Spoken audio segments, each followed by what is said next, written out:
Oikein hyvää päivää katsojat. Rolibak täällä näin. Mä oon tällä hetkellä Maastrichtissa. Kello on vähän vaille 8 ja mä ajattelin mennä lenkille. Vaikka mulla on pieni kurkkukipu. Tää on varmasti tosi tyhmä idea, mutta mun on pakko päästä urheilemaan. Se nyt on vaan näin. Jep, ehkä siitä sitten vähän saa energiaa ja lähtee päiväkäyntiin paremmin. Käydään katsoa, että minkä näköinen Maastrichti oikein on. Maailman fabulousin ylikulkutie, mikä ton nimi on? Cool. Täällä sataa. Wow. Nyt näyttää coolilta. Ei ihan yhtä siisti silta kuin Prahassa, mutta menettelee.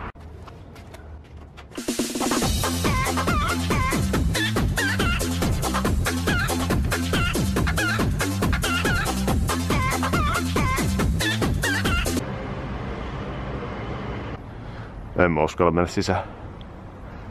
No tossa on tehokas tapa ratsastaa. Ja tässä on mun uusin treeni. Nauttikaa.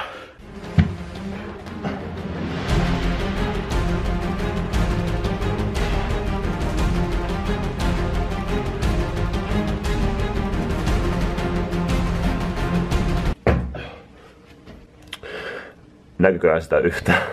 Nyt on reenit vedetty 30 minuuttia mä juoksin ja sit lihaskunta joku 20 minuuttia, nyt mennään alpalalle. Siitä lähtee, kun mä oon hankkinut sen personal trainerin, niin tulokset on kasvanut. Huomenta! Mun painokin on noussut varmaan 2 kiloa sillä hyvällä tavalla.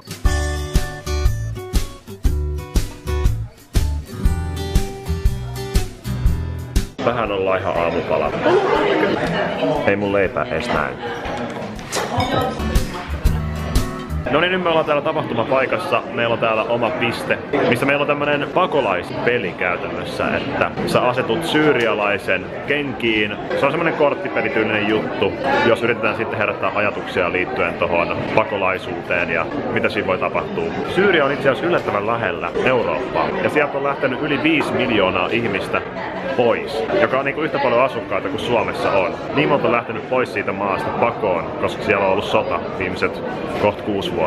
Ja mitä sanomaa me ollaan tullut tänne tuomaan on se, että kuinka nuoria pitäisi ottaa mukaan rauhanneuvotteluihin sillä tavalla, että nuorten ääni tulee myös esiin, koska se voi olla hyvin erilainen kuin vanhempien sukupolvien.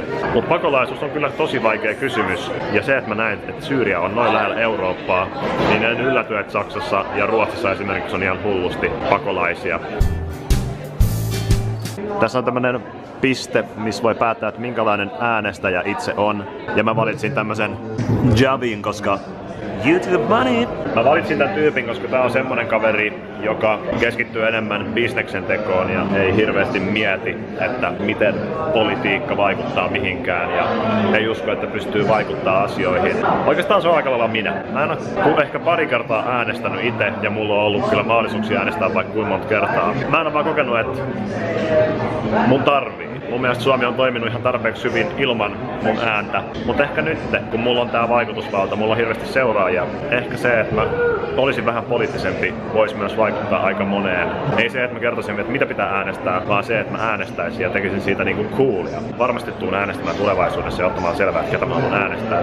Vaan sen takia, että muut kiinnostuisi. Ylipäätänsä tuntuu, että politiikassa on semmonen hirveä negatiivisuuden ilmapiiri, että aina valitetaan päätöksistä, mutta sitten ei haeta koskaan niitä ratkaisuja. Kyllä munkin mielestä politiikassa tehdään aika paljon virheitä, mutta mä en ole koskaan ollut semmonen tyyppi, joka valittaa aiheesta, vaan mä oon ollut se tyyppi, joka yrittää löytää ratkaisun siihen. Kaikesta voi valittaa, mutta se ratkaisu on se juttu.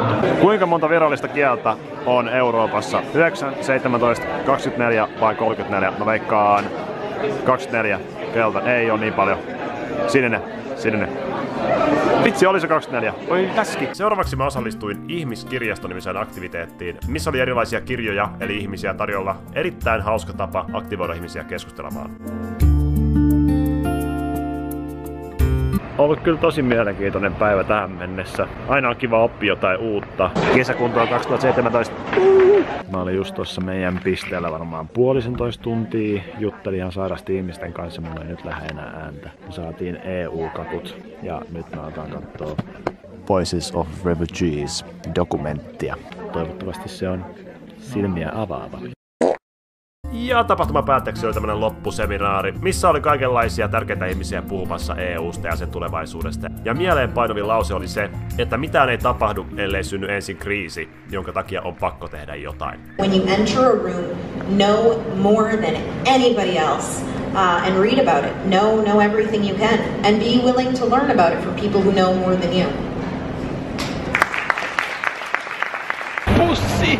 Yeah! Joo, se oli semmonen rupeama. Istuttiin 2 tuntia kuuntelemassa EU-aiheesta keskustelua. Pehvä puutunut. Mä en kyllä koko hommaa jaksanut kuunnella, kun koko päivä on tullut uutta informaatiota. Ja sit laitetaan istumaan siinä 2 tuntia paikalteen kuuntelemassa näitä juttuja. Niin ei ihan pysynyt mielenkiinto. Kuitenkin sieltä sai pari hyvää pointtia, että 16-vuotiaiden pitäisi saada jo äänestää ja osallistua politiikkaan. Mä oon sinänsä ihan samaa mieltä. Nyt kun Suomenkin kanssa on käytänyt niin, että eläkeläisiä tai siis vanhoja ihmisiä on paljon enemmän kuin nuoria, niin yllättää niiden vanhempien ihmisten näkökulmat tulee enemmän esille. Mutta mitä ne vanhemmat ihmiset tietää enemmän verrattuna 18-vuotiaaseen tai vaikka 16-vuotiaaseen? Monessa asiassa 16-vuotias voivat tietää paljon enemmän, koska se on edelleen koulussa, jos käsitellään niitä aiheita. Ja 16-vuotiaalla voi olla paljon erilaisempi näkökulma monen eri asiaan. Että saa nähdä 10 vuotta eteenpäin, että onko 16-vuotiaatkin äänestämässä, koska nuoria pitää kuunnella tulevaisuuden kannalta. Oikein hyvää huomenta katsojat, Roni tässä näin. Keskiviikko aamu, 3. päivä lähtee käyntiin. Mulla nousi kuume yöllä, mä vaan hikoilin ja oli ihan jäässä. Ja sitten päätin, että mä laitan kaikki mun vaatteet päälle, niin sitten ei ole enää niin paha ollut. Nyt on uusi paita käytössä. Mulla on niin miklufiilis. Mahtavaa päivän kanssa. Ei vaan. Tää on jännä, tää paita on M-kokoa ja tää on mulle iso. On mä joku SK-ihminen varmaan. Ilmeisesti. Vai onko tää tämmönen joku hip-hop-paita, että täällä on tarkoitus olla vähän isompi. Mun ääni menee kohta, joten tänään tulee vähän hiljaisempi vlogi. No jo on markkinat. Now watch me whip. Now watch me nene. Me ollaan nyt matkalla bussiasemalle. Me lähdetään nyt takas Brysseliin, eli Belgiaan. On tää mielenkiintoista, kun me kuitenkin ylitetään raja maasta toiseen. Mut siinä ei ole mitään tullia tai mitään. Voi vaan niinku mennä suoraan toiseen maahan. Brysseli on kuitenkin vähän isompi kaupunki, niin tosi siisti nähdä, että minkälainen se on. Tää Maastricht oli vähän tylsä. Jos mietitte, että mihin maahan menis vähän lomailemaan, niin en ehkä suosittelisi Maastrichtia. Mutta jos haluatte mennä opiskelemaan ulkomaille, niin Maastricht voi olla tosi hyvä. Nimittäin tää on todella kansainvälinen paikka. Eilen mä tapasin vaikka kuin monta ihmistä ympäri maailmaa. Mutta tosi kansainvälinen kaupunki ja käytännössä vähän niinku Suomi. Noniin. Joku harasselitys. Wasn't me. Mut Brysselissä me mennään tapaamaan pari suomalaista EU-kaveria. Puhutaan vähän EUsta ja mä oon muutenkin nyt tosi kiinnostunut EUsta, kun mä yritän oppia ja ymmärtää, että mitä se oikein tuo meidän elämään, kun se on ollut nyt niin pinnalla, kun esimerkiksi britit eros EUsta. Sitä mä menen sinne selvittämään.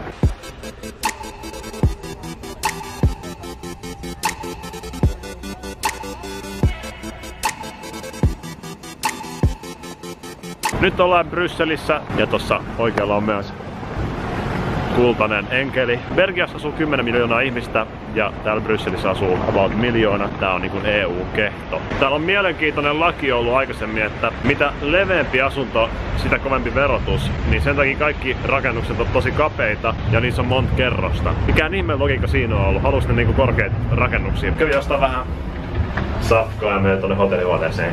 Tää meidän hotellihuone on varmaan maailman pienin, missä mä oon koskaan ollut. 2 sänkyä, vähän tilaa tossa, vähän tilaa tossa. Tossa on tommonen mukava penkki ja pöytä ja ei yhtään tilaa. Tämmöiset näkymät. Kurkataan vielä vessa, onkaan siinä suihku ja vessanpönttö samassa. No joo, ei mikään ihmeellinen. Kyllä on mielenkiintoinen patonki, kun siinä on tää firman logo. Ja se pitää kai syödä. Okei. Täällä on moderneja puhelimia myynnissä. Me ollaan nyt astumassa sisään kohta puoliin Euroopan parlamenttiin. Siellä on myös muutama suomalainen meppi, ketä me mennään sitten vähän jututtamaan. Täällä ilmeisesti tapahtuu aika paljon suuria päätöksiä Euroopan suhteen. No, päätöksiä ja päätöksiä. Me ollaan nyt täällä Euroopan parlamentissa ja tää rakennus on kuulemma Euroopan isoimpia. Täällä on ihan hullusti kaikkea. Tää on niinku ns. Niinku toimisto ja täällä on kauppoja, punttisaleja, matkatoimisto. Täällä on kaikkea, koska ihmiset niinku asuu täällä. Tänne oli turvatarkastus sisään ja me oltiin tossa just jututtamassa RKP:n meppiä. Miten poliitikot on normaalisti tälleen kuvissa? No, onko se niinku näin vai? No mä olin yleensä näin, tai sitten kädet taskussa. Kädet taskussa. Noin.